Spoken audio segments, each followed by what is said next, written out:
বন্ধুরা, একদিন সন্ধ্যাবেলায় আচার্য চাণক্য ও চন্দ্রগুপ্ত বনের মধ্যে একটি নদীর তীরে শান্ত হয়ে বসেছিলেন। সেই মুহূর্তে চন্দ্রগুপ্তের মনে একটি প্রশ্ন জাগে।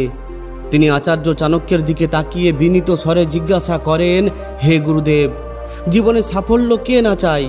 সবাই কঠোর পরিশ্রম করে, স্বপ্ন দেখে এবং এগিয়ে যেতে চায়, কিন্তু সবাই কেন সফল হয় না? কেন কিছু মানুষ তাদের সর্বোচ্চ চেষ্টা করার সত্ত্বেও একই জায়গায় থাকে আর অন্যরা অনেক উঁচুতে উঠে যায়? এটা শুনে চাণক্য চন্দ্রগুপ্তের দিকে এক দৃষ্টি তাকিয়ে রইলেন। তিনি কয়েক মুহূর্ত চুপ করে রইলেন, যেন তিনি তার প্রশ্নটি গভীরভাবে উপলব্ধি করছেন। তারপর তিনি গভীর স্বরে বলেন, হে চন্দ্রগুপ্ত, জীবনে একটি কথা সর্বদা মনে রাখবে, এই জগতে সাফল্য কেবল তাদের কাছে আসে না যারা কঠোর পরিশ্রম করে, নিষ্ঠাবান হয় বা বড় স্বপ্ন দেখে। কারণ যদি তাই যথেষ্ট হতো তবে প্রত্যেকটি পরিশ্রমী ব্যক্তি আজ সফল হতো। কিন্তু বাস্তবতা এর চেয়ে অনেক বেশি গভীর। সাফল্য তাদেরই আসে যারা জীবনে একটি সুস্পষ্ট লক্ষ্য স্থির করে এবং সেই লক্ষ্যের প্রতি অবিচল মনোযোগ ও নিষ্ঠা বজায় রাখে। মনোযোগ ছাড়া কঠোর পরিশ্রম লক্ষ্যহীন হয়ে পড়ে এবং লক্ষ্যহীন প্রচেষ্টা কখনো গন্তব্যে পৌঁছায় না। মনে রাখবে, সাফল্যের সবচেয়ে বড় রহস্য কঠোর পরিশ্রম নয়, বরং একাগ্রতা। যতক্ষণ না তোমার মনোযোগ একটিমাত্র লক্ষ্যের ওপর সম্পূর্ণরূপে নিবদ্ধ থাকে, ততক্ষণ তুমি যতই চেষ্টা করো না কেন সাফল্য অর্জন করতে পারবে না। এই কথা শুনে চন্দ্রগুপ্ত কিছুটা বিভ্রান্ত হলো। তার মুখে কৌতূহল স্পষ্ট ছিল। সে বলল, গুরুদেব, আপনি কি বলছেন আমি তা বুঝতে চাই, কিন্তু আমি এখনো বুঝতে পারছি না যে শুধু একটি লক্ষ্য এবং মনোযোগ কিভাবে এত বড় পরিবর্তন আনতে পারে। তখন চাণক্য মৃদু হেসে বললেন, ঠিক আছে চন্দ্রগুপ্ত। এই বলে তিনি উঠে চন্দ্রগুপ্তকে একটি জঙ্গলের দিকে নিয়ে যেতে শুরু করলেন। দূরে একটি নদী বয়ে যাচ্ছিল। ওই নদীটি ছিল শান্ত কিন্তু গভীর। তার তীরে ছোট ছোট পাথর ছড়িয়ে ছিটিয়ে ছিল। চাণক্য থেমে বললেন, এই সাদা পাথরগুলোর মধ্যে সবচেয়ে গোলাকার একটি পাথর খুঁজে আমার কাছে নিয়ে এসো। চন্দ্রগুপ্ত তৎক্ষণাৎ পাথরগুলোর দিকে তাকাতে শুরু করলো। সে প্রতিটি পাথর তুলে নিয়ে পরীক্ষা করে দেখল, কিন্তু সেখানে এত পাথর ছিল যে তার মনোযোগ অনবরত এদিকে ওদিকে যাচ্ছিল। সে একটা পাথরের দিকে তাকাচ্ছিল, তারপর আরেকটার দিকে। কখনো কখনো তার মনে হচ্ছিল হয়তো এটাই সঠিক পাথর, কিন্তু তারপরই আবার মনে হচ্ছিল হয়তো অন্যটা উপযুক্ত। আর এই বিভ্রান্তির মধ্যেই সময় কেটে গেল, কিন্তু সে ওই সাদা গোল পাথরটা খুঁজে পেল না। তখন চাণক্য একটি কৌশল করলেন। তিনি তাকে ডেকে চন্দ্রগুপ্তকে বললেন, নদীতে নেমে দেখো, হয়তো সেখানে একটা গোলাকার পাথর পেয়ে যাবে। চন্দ্রগুপ্ত নদীতে নেমে পাথরগুলো দেখার জন্য জলে ঝুঁকে পড়লেন, কিন্তু জলের স্রোত আর গভীরতা তার মনোযোগ আরও বিক্ষিপ্ত করে দিল। তিনি সঠিক পাথরটি খোঁজার চেষ্টা করছিলেন, কিন্তু তার মন স্থির ছিল না। ঠিক তখনই চাণক্য তার কাছে এসে একটিও কথা না বলে তার মাথা ধরে জলের নিচে ডুবিয়ে দিলেন। চন্দ্রগুপ্ত হঠাৎ আতঙ্কিত হয়ে পড়লেন। কি ঘটছে তা তিনি বুঝে উঠতে পারছিলেন না। তিনি নিজেকে মুক্ত করার জন্য সর্বশক্তি দিয়ে বের হওয়ার চেষ্টা করলেন। ওই মুহূর্তে তার মনে একটাই চিন্তা ছিল যে যেভাবেই হোক আমাকে এই জল থেকে বের হতে হবে। কিছুক্ষণ পর চাণক্য তাকে টেনে তুললেন। এরপর চন্দ্রগুপ্ত জোরে জোরে শ্বাস নিতে শুরু করলেন। তার মুখে ভয় আর রাগ দুটোই ফুটে উঠছিল। তিনি বললেন, গুরুদেব, এটা কি করলেন? আপনি কি আমাকে হত্যা করতে চেয়েছিলেন? তখন চাণক্য শান্তভাবে জিজ্ঞাসা করলেন, জলের নিচে থাকার সময় তোমার মনে কি চলছিল? চন্দ্রগুপ্ত সঙ্গে সঙ্গে জবাব দিল, এ কেমন প্রশ্ন? আমার জীবন তো বিপন্ন হয়ে পড়েছিল। আমি শ্বাস নেওয়ার জন্য হাঁসফাঁস করছিলাম। তাই ওই সময় আমি আর কি ভাবতে পারতাম? সেই মুহূর্তে আমার মনে আর কিছুই ছিল না, শুধুমাত্র একটাই চিন্তা ছিল, যে কোনোভাবে বাইরে বেরিয়ে আসা। আমার সমস্ত চেতনা সে একটি বিষয়ে নিবদ্ধ ছিল। চাণক্য ঠিক সেই মুহূর্তে বললেন, এটাই সাফল্যের রহস্য, এটাই ধ্যান, এটাই একাগ্রতা। যখন তোমার মন একটি লক্ষ্যে নিবদ্ধ থাকে, ঠিক যেমনটা সেই মুহূর্তে তোমার জীবন বাঁচানোর দিকে ছিল, তখন কোনো কিছুই তোমাকে আটকাতে পারে না। কিন্তু যখন তোমার মন বারবার বিভিন্ন বিষয়ে জড়িয়ে ঘুরে বেড়ায়, তখন তুমি কখনোই তোমার লক্ষ্যে পৌঁছাতে পারো না। আমি তোমাকে শুধু একটি সাদা পাথর খুঁজে আনতে বলেছিলাম, কিন্তু তুমি ওই গোল পাথরটা খুঁজতে এতটাই মগ্ন হয়ে পড়েছিলে যে অন্য সব পাথরগুলোকে তুমি উপেক্ষা করে চলেছিলে। অথচ সেই সাদা পাথরটা তোমার ঠিক সামনেই পড়েছিল। ওটা খুঁজে পেতে তোমার এত ঘোরাঘুরি করার দরকার ছিল না, কিন্তু তুমি নিজেরই মায়ার ফাঁদে আটকা পড়েছিলে। তোমার মনোযোগ ছিল বিক্ষিপ্ত, তোমার একাগ্রতা একবারেই নিবদ্ধ ছিল না। তুমি তোমার লক্ষ্য থেকে বিচ্যুত হয়ে একটি গোল পাথর খুঁজতে ব্যস্ত ছিলে, তাও আবার একটি নিখুঁত পাথর। চাণক্য বলতে থাকলেন, চন্দ্রগুপ্ত, আজ আমি তোমাকে এমন 4টি জিনিসের কথা বলবো, যেগুলো কোনো ব্যক্তি যদি মন থেকে নিজের জীবনে গ্রহণ করে, তবে পৃথিবীর কোনো শক্তিই তাকে সাফল্য অর্জন করতে আটকাতে পারবে না। অতএব এই কথাগুলো সম্পূর্ণ মনোযোগ এবং গাম্ভীর্যের সাথে শোনো। প্রথম নিয়ম হলো একটি লক্ষ্য স্থির করা। হে চন্দ্রগুপ্ত, যদি তুমি জীবনে সত্যি মহান হতে চাও, যদি ইতিহাসে তোমার নাম খোদাই করতে চাও, তবে তোমাকে প্রথমে তোমার জীবনের জন্য একটি সুস্পষ্ট লক্ষ্য স্থির করতে হবে। কারণ লক্ষ্যহীন জীবন সেই পথিকের মতো, যে একটি পথে হাঁটছে কিন্তু জানে না কোথায় যেতে হবে। যখন দিক অস্পষ্ট, তখন কোনো পথই গন্তব্যে নিয়ে যেতে পারে না। চন্দ্রগুপ্ত বিনীতভাবে জিজ্ঞাসা করলেন, হে গুরুদেব, শুধু একটি লক্ষ্য থাকাই কি যথেষ্ট, নাকি এর পেছনে আরও গভীর কিছু লুকানো আছে? তখন আচার্য চাণক্য গম্ভীর স্বরে বললেন, শুধু কল্পনা করলেই কোনো কাজ সম্পন্ন হয় না, তার জন্য কঠোর পরিশ্রমের প্রয়োজন। যেমন ঘুমন্ত সিংহের মুখে হরিণ প্রবেশ করতে পারে না, তেমনি শুধু স্বপ্ন দেখলেই সাফল্য লাভ করা যায় না। সেই স্বপ্নকে লক্ষ্যে পরিণত করে নির্লসভাবে চেষ্টা করে যেতে হয়। লক্ষ্যহীন ব্যক্তি ধীরে ধীরে তার জীবনের অর্থ হারিয়ে ফেলে। এর কারণ হলো লক্ষ্যই সেই ভিত্তি যা প্রতিটি কাজকে পরিচালিত করে। যখন আমাদের একটি লক্ষ্য থাকে, তখন আমাদের অন্তরে স্বচ্ছতা থাকে, আমাদের একটি উদ্দেশ্য থাকে, এবং এই উদ্দেশ্যই আমাদের প্রতিদিন সামনে এগিয়ে যেতে অনুপ্রাণিত করে। কিন্তু লক্ষ্যহীন ব্যক্তির মন উদ্দেশ্যহীনভাবে ঘুরে বেড়ায়, সে তুচ্ছ বিষয়ে জড়িয়ে পড়ে এবং তার শক্তি নষ্ট হয়। তিনি আরও বললেন, চন্দ্রগুপ্ত, ভেবে দেখো, আমি যদি তোমাকে এই পথ অনুসরণ করতে বলি, কিন্তু কোথায় যেতে হবে তা না বলি, তাহলে তুমি কত দূর যেতে পারবে?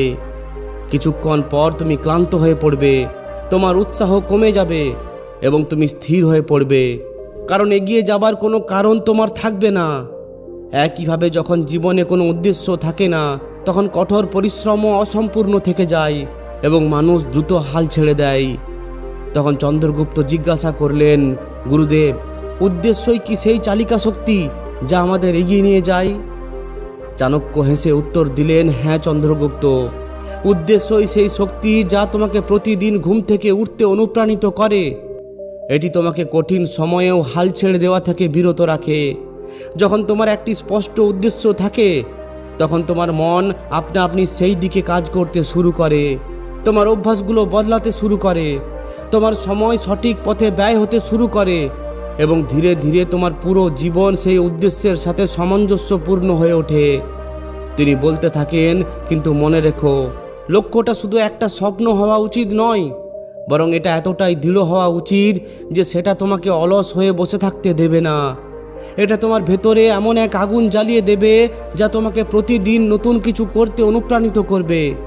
কারণ যখন কোনো লক্ষ্যের প্রতি তোমার ভক্তি ও বিশ্বাস অটল থাকে, তখনই সেই স্বপ্ন ধীরে ধীরে বাস্তবে পরিণত হয়। চন্দ্রগুপ্ত এবার পুরোপুরি বুঝতে পারলেন। তিনি বললেন, হে গুরুদেব, এখন আমি বুঝতে পেরেছি যে সাফল্য একটি লক্ষ্য দিয়ে শুরু হয় এবং লক্ষ্য ছাড়া জীবন সত্যি অসম্পূর্ণ। অবশেষে চাণক্য বললেন, মনে রেখো চন্দ্রগুপ্ত, সাফল্যের পথে প্রথম পদক্ষেপ হলো লক্ষ্য নির্ধারণ করা। দিকটা সঠিক হলে গন্তব্যে পৌঁছানো কঠিন নয়, কিন্তু দিকটা যদি ভুল বা অস্পষ্ট হয়, তবে তুমি যতই হাঁটো না কেন, যেখানে তোমার যাওয়া দরকার সেখানে তুমি কখনোই পৌঁছাতে পারবে না। দ্বিতীয় নিয়ম, সময়ের গুরুত্ব বোঝো। হে চন্দ্রগুপ্ত, যদি তুমি জীবনে সত্যি এগিয়ে যেতে চাও, যদি তোমার লক্ষ্য অর্জন করতে চাও, তবে তোমাকে সময়ের মূল্য বুঝতেই হবে। কারণ এই পৃথিবীতে সময়ের চেয়ে মূল্যবান কোনো সম্পদ নেই।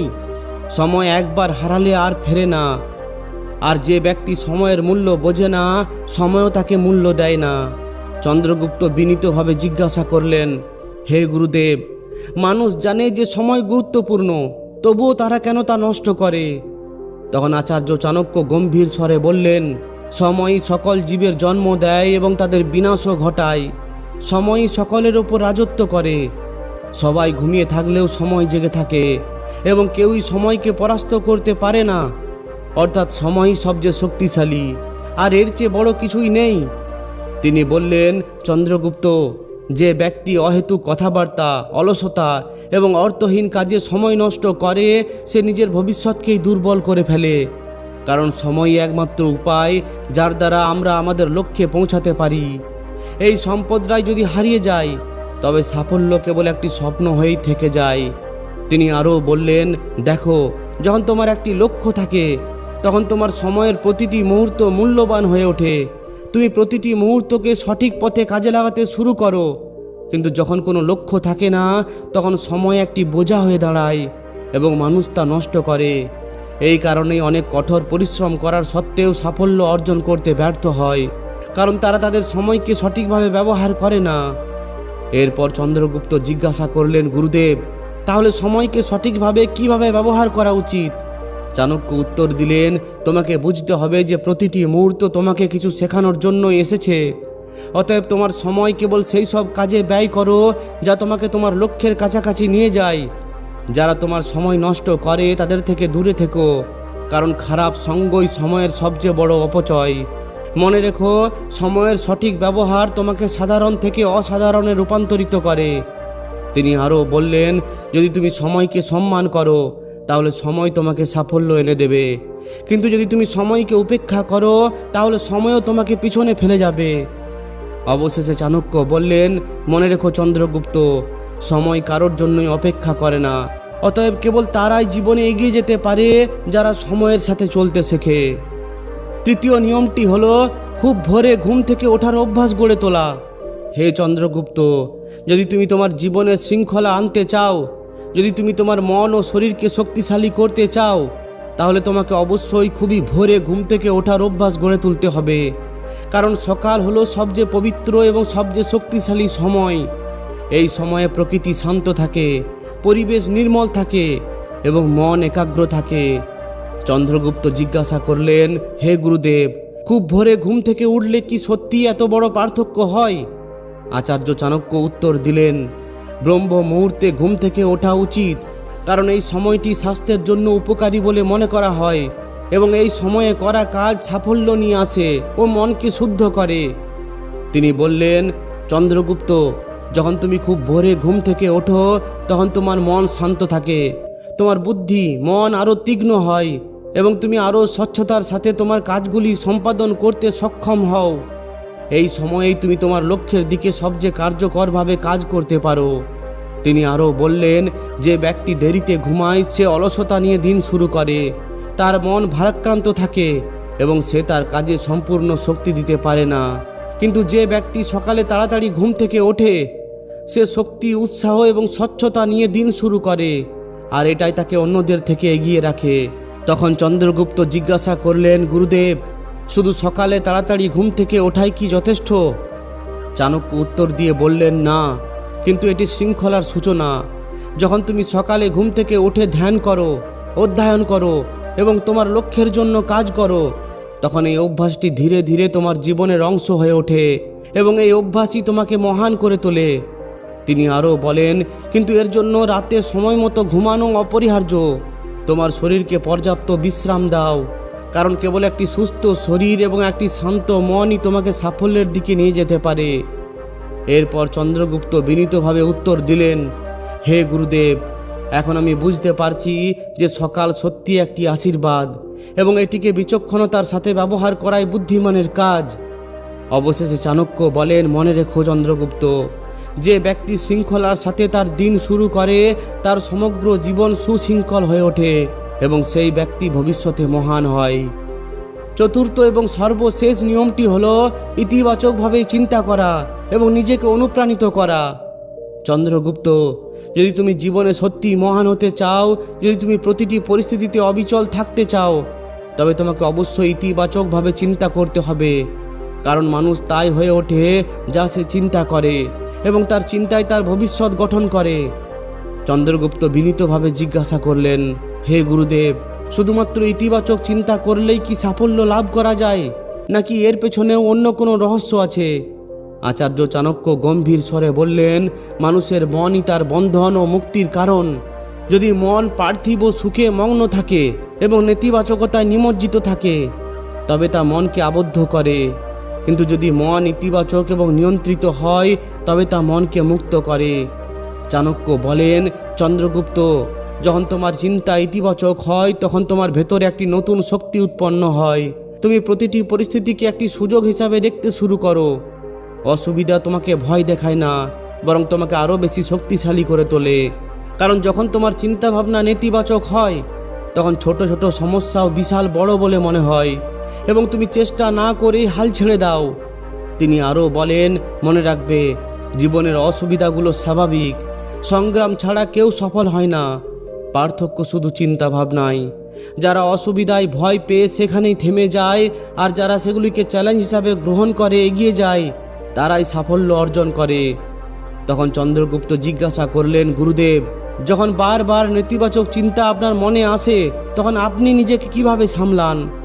চাণক্য উত্তর দিয়ে বলেন, এমন সময়ে তোমাকে নিজেকে অনুপ্রাণিত করতে হবে। তোমাকে তোমার মনকে বোঝাতে হবে যে কোনো কিছুই অসম্ভব নয়। যদি তুমি চেষ্টা করো তাহলে প্রতিটি সমস্যার সমাধান হবে। যদি কখনো নিজেকে বিভ্রান্ত বলে মনে হয় তবে তোমার গুরু, পিতামাতা বা কোনো যোগ্য ব্যক্তির কাছে নির্দেশনা চাওয়া উচিত, কারণ সঠিক নির্দেশনা তোমাকে সঠিক পথে ফিরিয়ে আনবে। তিনি আরও বলেন, তোমার সর্বদা সুখী থাকার চেষ্টা করা উচিত, কারণ কেবল একটি সুখী মনই সঠিক সিদ্ধান্ত নিতে পারে।